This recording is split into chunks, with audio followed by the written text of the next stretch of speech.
இருக்கு பிரியாணி தான் நினைக்கிறேன். நம்ம ஆர்டர் பண்ணியிருக்கு, எப்படி வருதுன்னு சொல்லி நம்ம பார்க்கலாம். இந்த சைனால வந்து ரொம்ப ஃபேமஸாக இருக்கு நூடுல்ஸு. சின்ன நூடுல்ஸ் ப்ளஸ் கீரை வச்சுருக்காங்க. இது பார்த்தீங்கன்னா பாம்பு மாதிரி இருக்குது, ஏதோ பாம்பு சாப்பிட்ற மாதிரி இருக்குது. அது ரைஸை வந்து அரைச்சி இதை பண்ணி வச்சுருக்காங்க பாருங்கள். இந்த மாதிரி ரைஸை தான் இருக்கும், இதில் எடுத்து சாப்ஸ்டிக்கில் அள்ளி போடுவாங்க. அப்படி இந்த சூப்பு நான் இவங்க எவ்வளோ சாப்பிட்டாலும் இதெல்லாமே ஈஸியாக டைஜஸ்ட் பண்ணியிருக்கேன் இந்த சூப்னால்.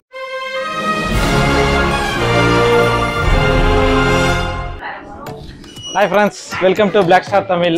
இப்போ நம்ம ரொம்ப பசியாக இருக்குது, ஃப்ரெண்ட்ஸ் எல்லாம் சேர்ந்து டின்னர் சாப்பிட்லான்னு வந்துருக்கு. இங்கே பார்த்தோன்னா சைனாவில் வந்து நம்ம ஊர் பிரியாணி கிடைக்கிது. இந்த பிரியாணி வந்து எப்படி இருக்குன்னு சொல்லிட்டு நம்ம பார்க்கலாம். இப்போ சைனாவில் வந்து பார்த்தோன்னா நூடுல்ஸ் வந்து ரொம்ப ஃபேமஸ்ஸு, ப்ளஸ் சில சைனீஸ் டிஷ்ஷெல்லாம் ஆர்டர் பண்ணியிருக்கு. இந்த ஹோட்டலில் என்னென்ன டிஷ் கிடைக்குதுன்னு சொல்லி நம்ம பார்க்கலாம் வாங்க. இது பார்த்தோன்னா நம்ம ஊர் பிரியாணி மாதிரி இருக்குது, பிரியாணி தான் நினைக்கிறேன். நம்ம ஆர்டர் பண்ணியிருக்கு, எப்படி வருதுன்னு சொல்லி நம்ம பார்க்கலாம். இந்த சைடு நூடுல்ஸ்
வந்து சாப்பிட்டு சக்தி வருமே அந்த மாதிரியான கீரை. இது சைனாவில் வந்து ரொம்ப விரும்பி சாப்பிடுவாங்க மக்கள். வந்து ரொம்ப பயங்கர பசியாக இருக்குங்க, எல்லாம் ட்ராவலில் வந்ததுனால பயங்கர பசி, எல்லாம் ஒரு புடி பிடிச்சிட்டே இருக்குங்க.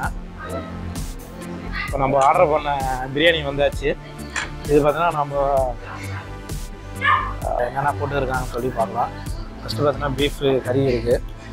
நெக்ஸ்ட்டு இது பார்த்தீங்கன்னா அந்த பொக்சாய் இருக்குது, இந்த கீரை சொன்னவங்க அந்த மாதிரி பொக்சாய் இருக்குது. இது ஏதோ ஒரு பயிர் வகை இது அதை போட்டு இருக்காங்க. ப்ளஸ் முட்டைலாம் போட்டு இருக்காங்க.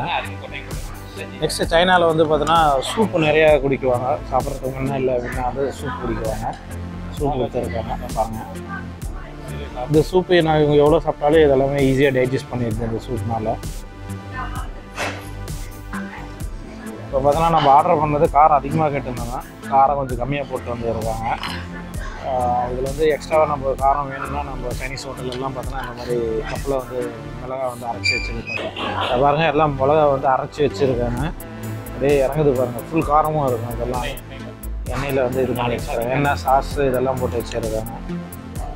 இது நம்ம வந்து மிக்ஸ் பண்ணியே நம்ம வந்து சாப்பிட்டுக்கலாம். நம்மளுக்கு ஏற்ற காரம் வந்து கிடச்சிடும் நம்மளுக்கு.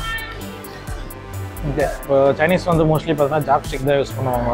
நம்மளாம் கையில் யூஸ் பண்ணுவாங்க. அவங்க வந்து எல்லாமே ஜாப்ஸ்டிக் தான் யூஸ் பண்ணுவாங்க. சைனாவில் வந்து மோஸ்ட்லி கோல்டாக தான் இருக்கும்.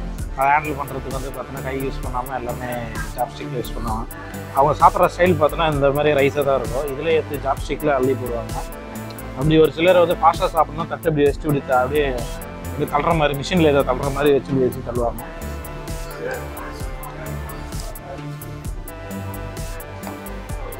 சும்மா ட்ரை பண்ணி பார்த்தேன். அந்த அளவுக்கு வந்தேன். அவங்க வந்து ஒரே தள்ளில் ஃபுல்லாத்தையுமே காலி பண்ணிவிடுவாங்க. அந்த அளவுக்கு தான் இருக்கும். ஆனால் பிரியாணி தான் எதிர்பார்த்த அளவுக்கு இல்லை. என்ன இருந்தாலும் நம்ம ஊர் பிரியாணி வந்து அடிச்சிக்க முடியாது. ஏதோ இது பண்ணி போட்டு இருக்காங்க. ஹாய் ஃப்ரெண்ட்ஸ், தேங்க்ஸ் ஃபார் வாட்சிங் திஸ் வீடியோ. இந்த வீடியோ பிடிச்சிருந்தா பிளாக் ஸ்டார் தமிழ் லைக் பண்ணுங்கள், ஷேர் பண்ணுங்கள், மறக்காமல் சப்ஸ்கிரைப் பண்ணுங்கள். மேலும் சைனா பற்றி வீடியோ தெரிஞ்சுக்கொள்ள உங்களுக்கு எதை பற்றி தெரியணுமோ அதை பற்றி கமெண்ட்டில் வந்து மென்ஷன் பண்ணுங்கள். மோஸ்ட்லி கவர் பண்ண பார்த்துக்கிறேன். நன்றி, வணக்கம்.